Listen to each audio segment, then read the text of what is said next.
Sveiki. Ar pavėžėtumėt mane finansinio stabilumo link? Žinome, sėskit, prašau.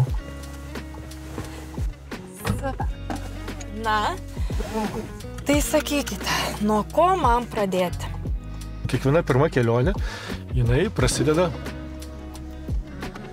nuo pirmo žingsnio, kad ir kokia jinai dydžio būtų. Ar jūs eisite į parduotuvę, ar jūs keliausite į šiaurės ašigalį, viskas nuo pirmo žingsnio, tai reikia susikaupti ir pradėti. Tai pradžia paprastai rekomenduojama tiems investuotojams, kurie tik tai pradeda, tai pradžia, žinoma, turėtų būti pasikonsultavimas, vis tik tai bent kažkokią tai pradinės bazinės žinias, kad įgauti.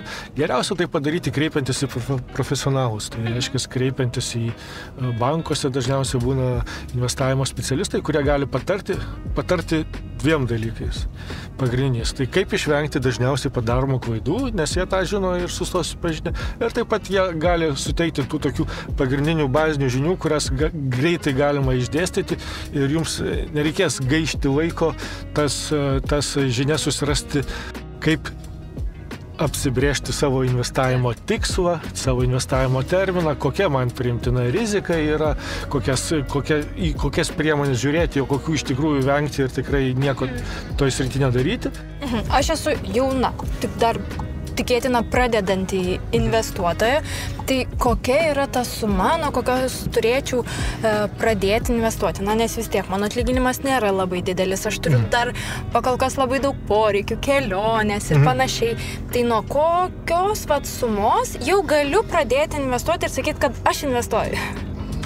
1 euras. Nėra tos sumos tokios ir vienas iš investavimo būdų, kuris yra pakankamai populiarus ir mano asmeninė nuomonė labai efektyvus būtent mažiau patyrusiems investuotojams, tai yra reguliarus investavimas. Ir kokį žavesį jisai gali suteikti tam pradedančiajam investuotojui. Tai visų pirma, nereikalinga jokia pradinė suma, galima pradėti nuo nulio. Galima pačiam pasirinkti, kokią norimą sumą investuoti reguliariai. Ar tai yra 10 eurų, ar 20, ar 50 eurų. Svarbu tai, kad tai būtų pastovu, reguliaru, nenutraukiama ir kas mėnesį. Ir taip pat tai padeda išvengti klaidų, kada galima būtų nusipirkti akcijų per brangiai arba per pigiai. Tai kai tu investuoji reguliariai, tai tu investuoji visada. Ir tada, kai viskas yra pakilę ir kai viskas yra nukritę, vis tiek tu investuoji ir tokiu būdu išlyginamos tos bangelės, kurios natūralios yra rinkoje. Gerai, o tai jeigu, tarkim, turiu 2 tikslus. Vienas tikslas, noriu įsigyti būstą ir sukaupti pradiniam įnašui, kokį investavimo būdą turėčiau rinktis, o kitas, aš labai noriu išeiti 50 į pensiją, tai kokį ten investavimo būdą turėčiau pasirinkti? Tai yra 2 skirtingi tikslai, visiškai kardinaliai skirtingi tikslai. Vienas yra limituotas trumpesnių periodų, tai yra ir skirtas labai konkrečiam tikslui, tai yra būstui. Tai ką tai reiškia? Tai reiškia, kad, tarkim, jūsų noras yra po 10 metų turėti sukaupus tam tikrą pinigų sumą. Ir, žinoma, jūs norite, kad tos sumos netyčia nesugraužtų kažkokia tai rinkoje prasidėjusi krizė ar šiaip infliacija, tai taip. Tai tam jūsų tikslui sukaupti pradiniam įnašui iš tikrųjų labai gerai gali pasitarnauti reguliarus investavimas. Galima investuoti kažkokią tai priimtiną sumą, reguliarią, pradėti kad ir nuo 10 eurų. Bet tą daryti reguliariai, augant pajamoms ta suma gali didėti, atsiradus papildomoms ten pajamoms, tarkim, premiją ar dar kažkas, tai tą irgi galima nukreipti į investavimą. Tai tam, kad kontroliuoti tą riziką, kaip mes sakome, tai reikia daryti kombinaciją arba to profesionalių žargonų diversifikaciją. Diversifikuoti tarp skirtingų turto klasių. Tai jeigu mes manome, kad akcijos yra labai rizikingos, bet jos ir duoda didesnę grąžą, tai tada reikia jų dalį savo tose investicijose mažinti reguliariuose arba rinktis produktus, kuriuose tų investicijų dalis yra mažesnė ir pereiti į fiksuotas pajamas teikiančius produktus ar priemonės. Vienas iš jų gali būti mums visiems labai gerai pažįstamas, tai kaip indėlis. O tai jeigu noriu išeiti 50 į pensiją, kokį čia būdą turėčiau pasirinkti? Tikėtina, kad jau, kaip suprantu, turėčiau kažką rizikingesnio galėčiau jau pasirinkti? Taip. Čia irgi vieno teisingo kažkokio tai būdo nėra, bet esmė tame, kad yra investicinė grąža yra žinios, yra sėkmė, į kurios irgi negalima atmesti šito faktoriaus. Ir taip pat to darimas nuosekliai. Atspėti vieną investiciją iš vienos yra neįmanoma. Tai dėl to yra reikalinga diversifikacija. Reikia suformuoti diversifikuotą portfelį, kruopščiai atsirinkti tam tikras investicijas ir po to tas investicijas viena iš jų arba dvi iš jų gali labai gerai, kaip mes sakome, atsipirkti. Jų grąža gali būti didelė ir to dėka gali būti suformuota iš tikrųjų gana didelė finansinė pagalbė, kuri anksčiau ir vėliau gali padėti, tarkim, išeiti į ankstyvą pensiją. Tai yra dabar iš tikrųjų gana populiari tema tarp jaunų žmonių, kad jie nori kuo greičiau sukaupti tą didžiulę finansinę pagalbę ir tada gyventi iš pasyvių pajamų ateityje.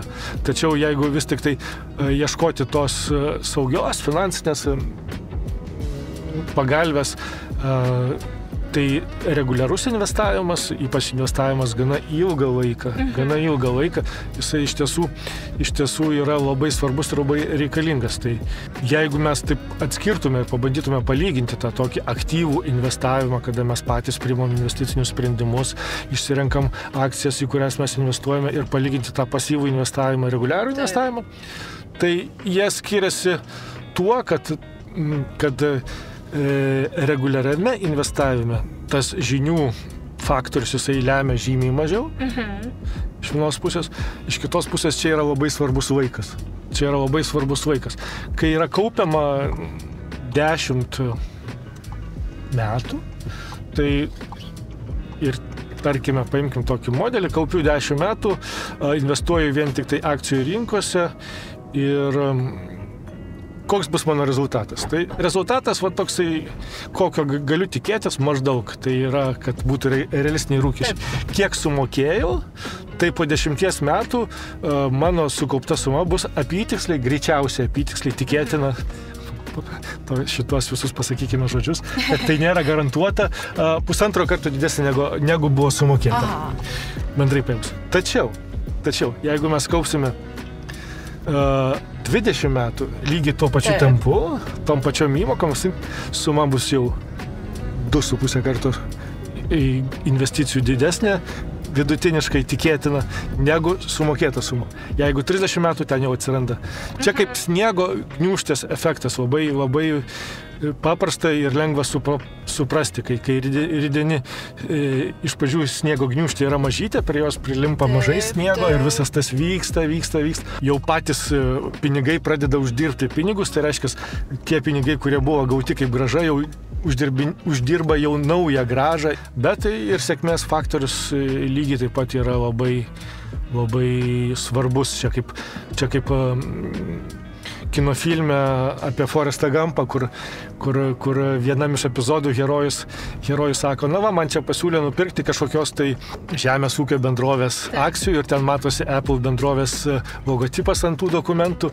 Jisai nieko nežinodamas, neturėdamas jokios patirties, jis tiesiog nupirko, pataikė labai gerą akciją, kuri po to turbūt, žiūrint nuo to laiko, kada buvo kurtas tas filmas ir panašiai, turbūt 1000 gal kartų yra pabrangusi. Tikrai labai pasisekė. Tai vėlgi grįžtame į tą patį tašką ir dar kartelį pakartosiu, kad yra iš tiesų verta pačioj pradžioj kuo daugiau konsultuotis.